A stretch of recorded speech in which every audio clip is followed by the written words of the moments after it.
रत्न इस दुनिया में नहीं रहा, कम से कम उसका अंतिम संस्कार करा के ही जाइए। तो बाबा साहब ने कहा मेरे पास वक्त नहीं है भाई, ये तो एक राज रत्न है। यदि एक राज रत्न के दफन करने के लिए आज मैं रुक गया तो आने वाले समय में इस भारत देश के करोड़ों राज रत्न दफन हो जाएंगे।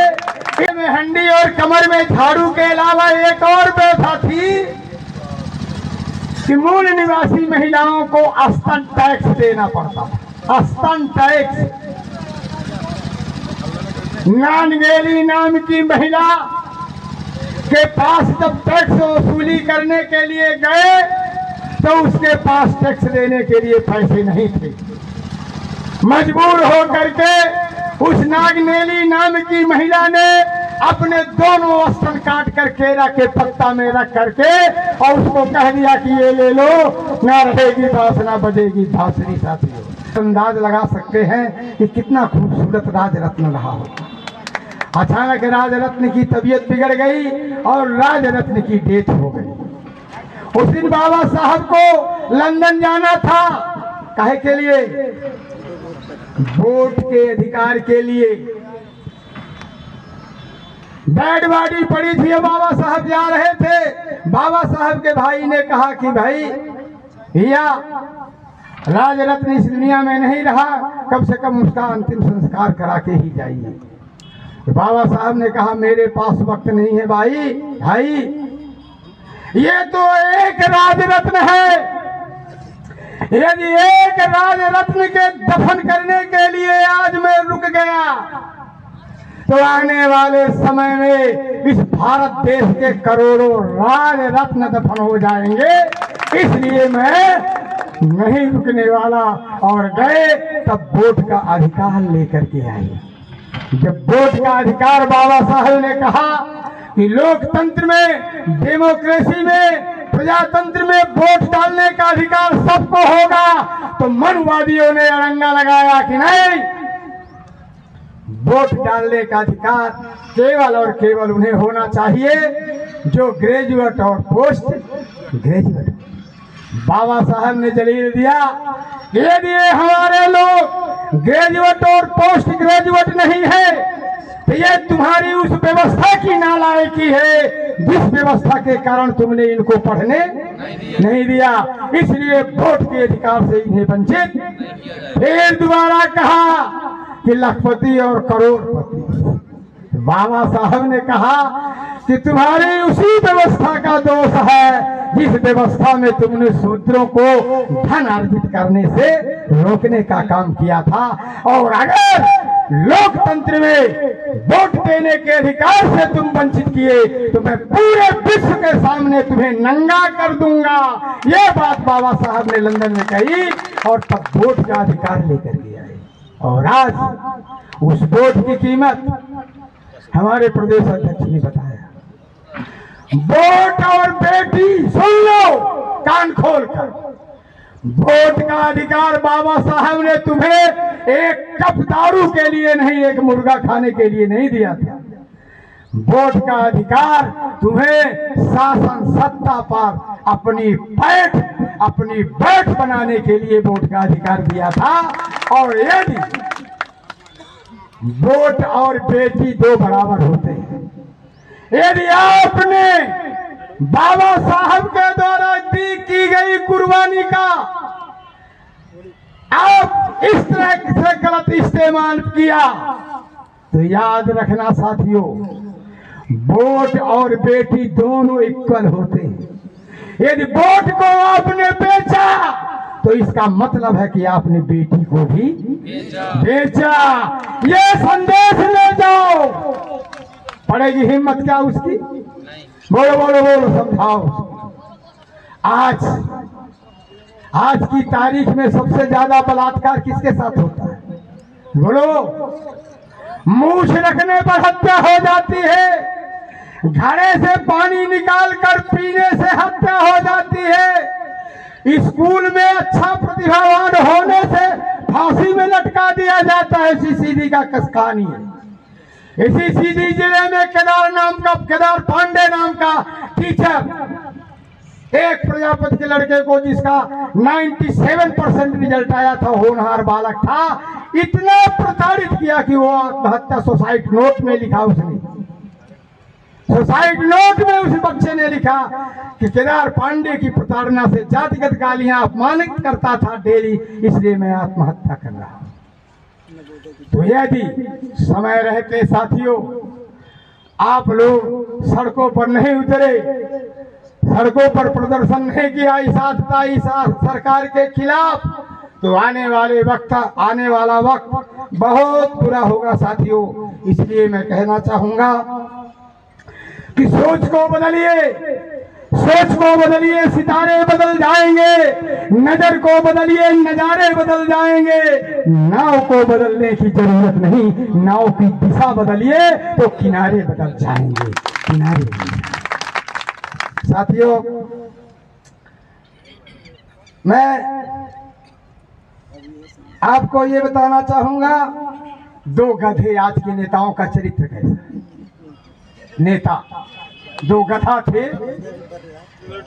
एक सेठ के दो गधे थे, तो दोनों से खूब काम लेता था लेकिन चारा पानी नहीं देता, दुबला गए। एक दिन एक छटक के भाग गया, कुछ दूर निकल गया पहाड़ के उस पर, बढ़िया झरना था, चरता पानी पीता वहीं रहता।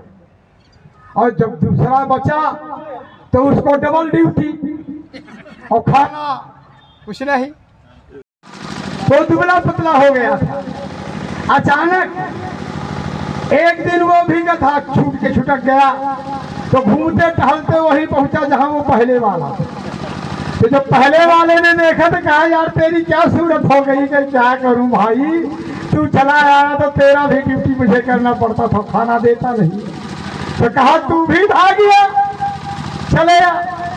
कहीं कहा भागू भाई, मैं यहाँ के नेताओं का चरित्र बता रहा हूँ। यहाँ के नेता क्या सोचते, चाहे कोई भी हो, किसी भी पार्टी का, जो नेता सांसद विधायक है। कहा भाई क्यों काहे भागू यार, भागता इसलिए नहीं हूँ कि मेरा वहाँ भविष्य भी अच्छा दिख रहा है, थोड़ा मेरा भविष्य का सवाल है। तो कहीं क्या भविष्य, कहीं बताओ, कहीं वो सेठ की एक लड़की 10वीं में पढ़ती, और वो सेठ कहता है कि देख रे, यदि इस बार तू फेल हुई तो तेरी शादी इस गधे से कर। तो कहीं भाई यही सोचता हूँ कि शादी ये पहले ही जाए तो शादी मेरी हो। अब आप सोचो कि क्या लड़की के फेल होने से लड़की का बाप उस गधे से शादी करेगा, लेकिन इन नालायकों को अपना भविष्य उज्जवल दिखाई देता है वहां, समझ रहा है नहीं। आगे साथियों मैं आपको एक बात बताना चाहूंगा। एक कुप्रथा थी, ये मुसलमानों से नफरत क्यों करते हैं और हमें क्यों नहीं नफरत करनी चाहिए मुसलमानों से। नानगेली नाम की महिला केरल प्रांत की रहने वाली थी, और उस समय गले में हंडी और कमर में झाड़ू के अलावा एक और व्यवस्था थी कि मूल निवासी महिलाओं को स्तन टैक्स देना पड़ता था, स्तन टैक्स।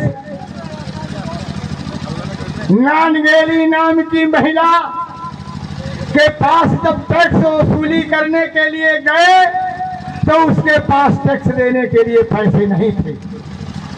मजबूर हो करके उस नागनेली नाम की महिला ने अपने दोनों स्तन काट कर केला के पत्ता में रख करके और उसको कह दिया कि ये ले लो, ना रहेगी बांस ना बजेगी बांसुरी। साथियों ऐसी घटिया व्यवस्था को पोषने वाले कौन लोग थे, पहचानो। यही तुम्हारे दुश्मन है, यही मनुवादियों की एक व्यवस्था थी साथियों, जिस व्यवस्था का कठोर विरोध टीपू सुल्तान ने किया था और पूरे देश में वस्त्र बांट करके, निःशुल्क वस्त्र बांटकर स्तन ढकने का अधिकार दिया था। इसलिए ये मुस्लिम शासकों से इतनी नफरत और घृणा रखती। जो उदाहरण आपको आगे बढ़ाने का, इज्जत और सम्मान से रहने का अवसर दिया किसने? मुस्लिम ने। और मुसलमान ने, उस्मान शेख ने स्कूल खोलने के लिए स्थान दिया, जगह दिया। इस तरह अपने जीवन काल में ज्योतिबा फूले ने और सावित्रीबाई फूले ने मिल करके 30-35 स्कूलें खुलवाई। और तो और हमें और आपको तो होना ही चाहिए, इनको भी राष्ट्रपिता ज्योतिबा फूले का एहसानमंद होना चाहिए। क्यों कि हमारे और आपके समाज में तो यदि कोई लड़की विधवा हो जाती है तो पुनर्विवाह की व्यवस्था है कि नहीं है? बोलो। 10 लोग, 2 लोग, 4 लोग बड़े बूढ़े बैठ करके उसको हम पुनर्विवाह यानी उसको स्थापित कर देते हैं, लो जियो खाओ बेटा। लेकिन इनके मजहब में, इनकी धर्म परंपरा में पुनर्विवाह की कोई व्यवस्था नहीं है। ऐसी स्थिति में ये विधवाएं जब गर्भवती होती थी तो उनके सर का बाल मुड़ा करके और गांव से बाहर निकाल दिया जाता था। ये मर्यादा की बात है, इज्जत की बात है, सोचने की बात है। ऐसे कठोर समय में इन दुश्मनों के लिए ज्योतिबा फूले ने पूना शहर की दीवारों में लिखा। क्या लिखा? ब्राह्मण विधवाओं, यदि भूल से तुम्हें गर्भ हो गया है तो तुम्हारे लिए हमने एक अनाथालय खोल रखा है। उस अनाथालय में आओ, अपने बच्चे को जन्म दो। तुम्हारी इच्छा हो तो उसके साथ रहो, वरना इच्छा नहीं है तो तुम जाओ।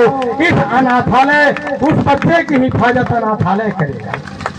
इन दुश्मनों के गाल में सबसे बड़ा तमाचा राष्ट्रपिता ज्योतिबा फूले ने मानवता का ये